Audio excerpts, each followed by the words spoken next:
we got married. Jenny and I got married last November, and we just had our wedding party. Reception. We just had a reception back in Iowa just this summer, so the family could come because there wasn't a lot of people that could make it to the wedding. And I asked Mike to come down, and he came down with his brother, and it's just always good to see him.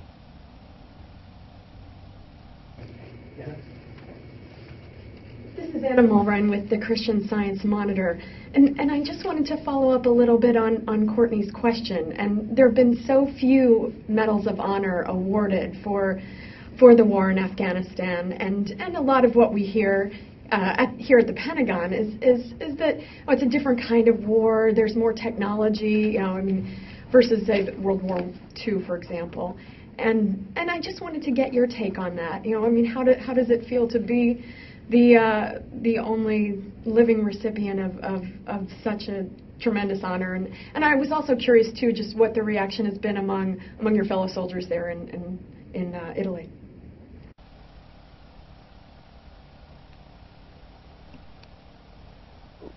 Kind of what I was going back to what I was saying before. In this job, I am only mediocre. I'm average. This was a situation that we were put into, and by no means did I do anything that anyone else wouldn't have done in that situation. Looking at it as like a pitcher, I was just one brushstroke in that pitcher, and everyone else was one brushstroke in that pitcher. And what I did wasn't the first brushstroke of the pitcher, and it wasn't the last brushstroke in the pitcher, and it wasn't the best. It was just another brushstroke that helped, complete this pitcher or this moment in time. And the guys here are proud of me. It means a lot. This is a huge honor. But they know that, and I know that, and I hope that I can convey, to the world how great the average soldier is. Because I mean, you're sitting here talking to me, so you must think that, and I think that about them, and I think it means a lot to say that, and hopefully, more people start thinking about Afghanistan or Iraq, or the men and women that are out there, regardless of what they're doing. They are away from their families and their loved ones in a different country, trying to improve the country, whether it be handing out stuff or helping them learn new trades or different things that can pull them away from their troubled past that they've been having. The American soldier has been everything that the American people have asked for, and it's important to remember that. If we could go back to that night on October 25th, this is Larry from CNN again. You stopped when you talked about you'd gone about 100 meters, and that's when the enemy engaged you. Can you talk now about that engagement? How did it play out? How many enemy were you facing? What weapons were they using against you? And how it is, from what I understand, it was over in a matter of minutes.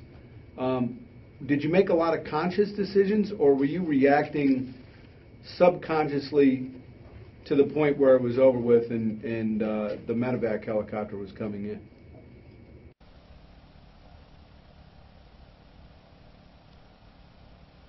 When the ambush happened, I would say there's probably, I don't know, 10 to 20 people. It all kind of goes blurry, and I think that kind of leads into your second part of, there wasn't a whole lot of thinking. There wasn't a whole lot of thinking that I needed to do. This is my job. This is my profession. I don't have anything else on the side. This is what I've chose to do with my life for the past 6 years now, and everyone else I'm with is in the same boat, all professionals, all conducting themselves as professionals. So there wasn't a whole lot of thinking that any of us needed to do. It's something we train, and it's something that we prepare for, because you have to train how you fight, and this is something everyone was aware that could happen. So everyone just kind of played their part, followed their leaders, and conducted themselves how they were trained. So you don't know exactly how it's going to go, but at the end, I mean, Everyone played their role completely, and we didn't really talk about it. There was no time. I mean, just because all this happens after the medevac bird comes in and starts picking people up, it's not over. You're not out of Afghanistan. You're not off the side of the mountain. You're just minus some buddies. And there's no time to talk. You still have to complete the mission. And we're still an hour and a half walk away from where we needed to be. And now we have extra equipment and less men. So there wasn't a whole lot of even talking afterwards. Everyone knew or had an idea of what had happened, but no one really knew, because even when I speak about this, I don't know what the whole line was doing. I only know what, you know, directly the 6 people that I was actively with, you know, roughly what they were doing, and they only know what I was doing because everything else was behind us. We were all just playing our piece, and that's part of training. To follow up, you've made the point a couple times that you didn't do anything any other soldier wouldn't have done, but there were other soldiers there, and something told you when you were being shot at by the Taliban from your left that the real threat was ahead, and you went forward towards Eck Road, towards Sergeant Brennan, and basically you were going towards where some of the firing from the Taliban was coming from, while other soldiers who were involved in the fight were focused on the enemy attack from your left.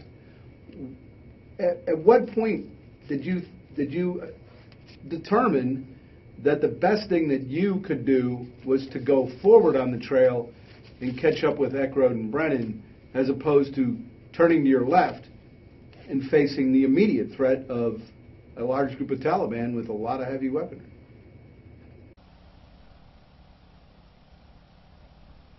Well, sir, I wasn't alone, because Staff Sergeant Gallardo, who's the squad leader, and I was the team leader, he was trying to push forward.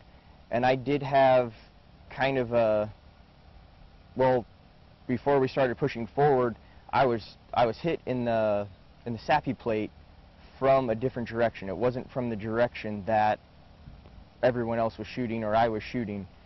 And so, you know, there's nothing to do with it at that time, but that's something to always keep in the back of your mind. And I definitely felt that I got hit from that direction. So when we pushed forward, Staff Sergeant Gallardo, myself, Specialist Casey, and Specialist Clary, we pushed forward together. But when we were pushing forward, we were also throwing grenades. So we're throwing grenades, we're moving when the grenades explode.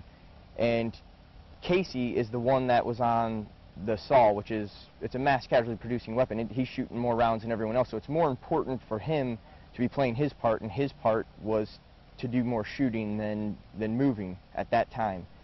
And we made it to Specialist Eck Road, and I was out of grenades, so there was no need for all 4 of us to be with Eck Road when there was still further to go, and I didn't have any more grenades, and I had the forward momentum going, so I didn't run up to do anything heroic or to save Brennan. Brennan, in my mind, wasn't in trouble. I was just going to go up, and I'm going to find Brennan, and we're going to shoot together, because it's better to shoot with a buddy than be shooting alone. So there was no fear in my mind. The fear was the same. Everyone's getting shot at. Everyone's in the same boat. No sense leaving 5 people there. I'll just keep on going. I'm running anyway. I'm out of grenades. Might as well just run. And the direction was forward, but that was the direction we were all going. Jenny, do you know where you were on that night in 2007? I don't know the background of your relationship. Did you know Sal then? Where would you have been in the fall of 2007? I was in Vicenza, Italy. I didn't know that the incident had happened that night, but I found out the next day. So you knew Sal already? You were a couple already at that point? Yeah, we met in 2004. So this was the second deployment that I had known him to go through. The first deployment, I was just in the States. The second one, I stayed in Vicenza. Hi, it's Courtney Kuby from NBC News again. You mentioned that you're just an average guy there, but once you get this Medal of Honor in a few weeks, you really won't be the average soldier anymore. You'll be in an elite group, and it probably means you may not deploy in the future. How do you feel about that? Are you Are you disappointed? Will you fight against that? Do you still want to be putting yourself in these kinds of situations in the future?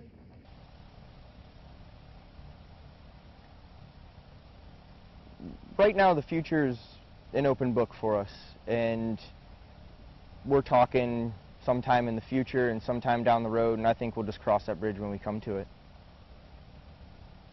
How do you feel about him deploying again? I don't want it to happen. Having your husband, your boyfriend, your son, your loved one get deployed, and knowing that they're going to be somewhere that's dangerous, and you know that they're without water, without electricity, it's an awful feeling. Going through the whole time for a year, the days drag on, you're constantly worried, and you don't want anything to happen to them, so why would you want them to go back again?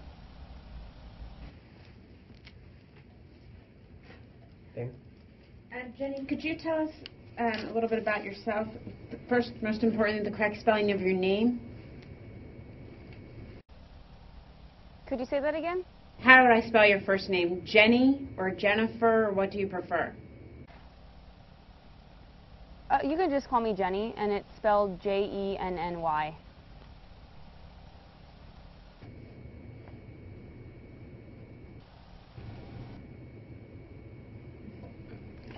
How old are you and where are you from, Jenny? I'm 26 years old, and I'm from Dubuque, Iowa. What do you do for a living?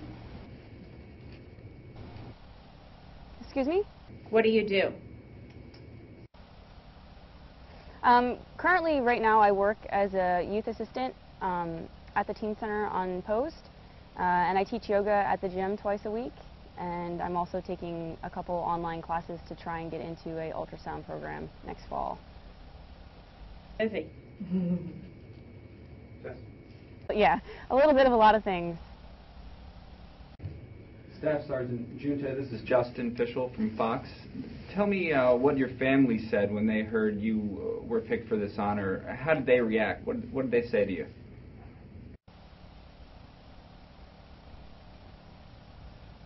My parents were proud, and they've expressed that throughout my whole life. Even, I don't know, tying my shoes made them proud, riding my bike without my training wheels made them proud. They're very proud parents. And this was one more thing. They were proud when I joined the Army. They're always going to be proud of me. They expressed that pride to me, and I mean, they're just very proud. I don't know even have another word for it. I'm having a hard time articulating how they feel. Okay, a couple more. Karen Parrish, American Forces Press Service. Can you tell me what is your most enduring impression of the 2 deployments you spent in Afghanistan?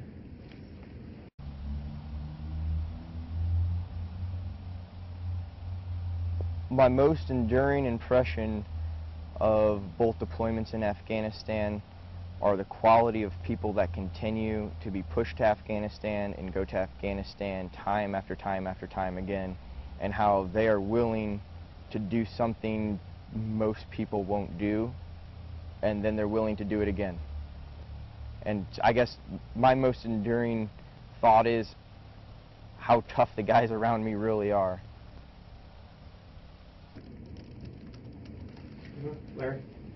I've interviewed half a dozen Medal of Honor recipients from Vietnam, Korea, and I always ask them the same question, and I get the same answer over time, so I'm going to give you a chance.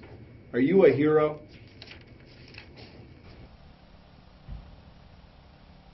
If I'm a hero, every man that stands around me, every woman in the military, everyone who goes into the unknown is a hero. So if you think that that's a hero, as long as you include everyone with me. Okay, Staff Sergeant Giunta and Jenny, Colonel LePan again from the Pentagon. Thank you for your time. I know it's getting late there in Vincenza. Thank you again for your service, both of you, and we look forward to seeing you at the White House here pretty soon.